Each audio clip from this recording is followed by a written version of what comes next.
2024 is already shaping up to be one of the best years ever in the theme park industry, rivaling years like 2018 and maybe even 2000. Okay, well maybe not 2000, but it still looks like a really amazing year for new coasters.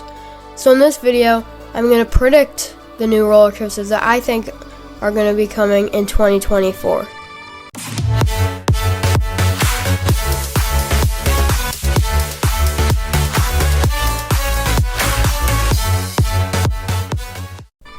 So the way this video is going to work is I'm just kind of going to list off some roller coasters that are highly speculated and some that are just my own predictions, but it won't be in any order or anything like that. And one other thing I want to say is that this will be mostly American coasters because I'm not as good at knowing stuff about other parks and how often they get roller coasters. So let's just get right into it. Our first one is one of the more talked about predictions for 2024, and it's Six Flags Great Adventure and their mystery coaster for their 50th anniversary. And I hear a few options being thrown around, like a B&M Giga, which, okay, this is Six Flags. Do you really think they're going to spend $30 million or more on a new roller coaster just for one park? And another one I hear is a B&M Dive Coaster, which, that was actually my original prediction. I still think that could definitely happen. But the other thing with the dive coaster is that Dorney Park right down the road, well not really, but Dorney Park pretty close to Great Adventure is getting their dive coaster the same year. When we got the announcement for Rookie Racer at Six Flags St. Louis, when everyone else was complaining about how it wasn't a Skyline single rail kiddie coaster, I was thinking, could this mean that Six Flags is going to start working with Vekoma?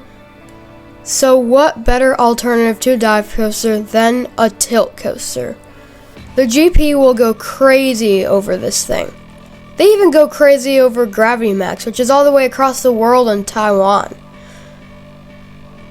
Vekoma's also not too expensive, so Six Flags might go with them instead of B&M. Busch Gardens Williamsburg is getting something that is 220 feet tall, but that's all we know so far. Well, let's talk about the models that I think it could be. They already have two B&M coasters over 200 feet, a dive coaster and a hyper, and they are really the only B&Ms that go that high, so I definitely don't think we'll be seeing a B&M. So maybe an Intamin hyper, but then at the same time it might be too similar to Pantheon. So maybe something like Steel Curtain to break the inversion record. But with that coaster's unreliability, and being closed for the entire 2020 season after only opening in 2019, I don't know if they would want to go with them. So what could it be? Well, I think an RMC Hyper Hybrid would be perfect. With how much of a success Iron Gwazi was, it makes sense that SeaWorld would want to repeat that success onto the other Busch Gardens park, just like they did with a lot of the other roller coasters.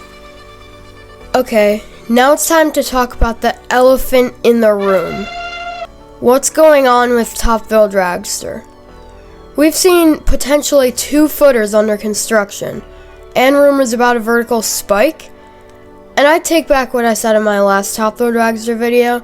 I do not think Zamperla will be reimagining it. I think good old Intamin will do the job. And here's my reasoning. Why would Cedar Point trust a manufacturer that's only done a roller coaster that goes a little over 50 miles per hour to work on one of the world's fastest roller coasters? And even though Intamin has had problems in the past, they've really stepped up their game in the last few years at becoming one of the more reliable manufacturers. And we also need to remember that people from Cedar Fair themselves checked out Velocicoaster Islands of Adventure and were very impressed. Okay, so now that we have the manufacturer prediction out of the way, let's talk more about the layout. With how big this footer is, I think it's possible that we could be seeing our first ever roller coaster over 500 feet. But if not, I still think there's a very high possibility that it will steal the record from Kingda as the world's tallest roller coaster. Because we all know Cedar Point is not afraid of going big and spending a lot of money.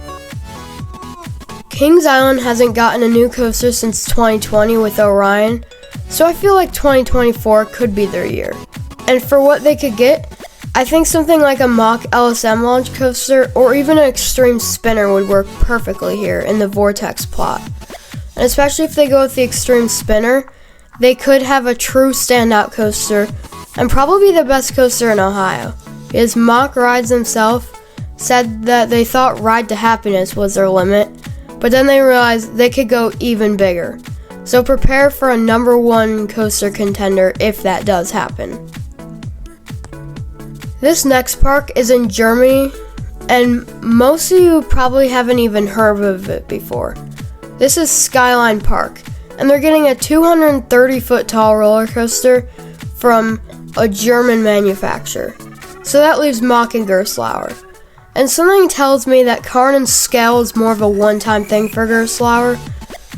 And think about it, how cool would it be to see another Mack Hyper get built?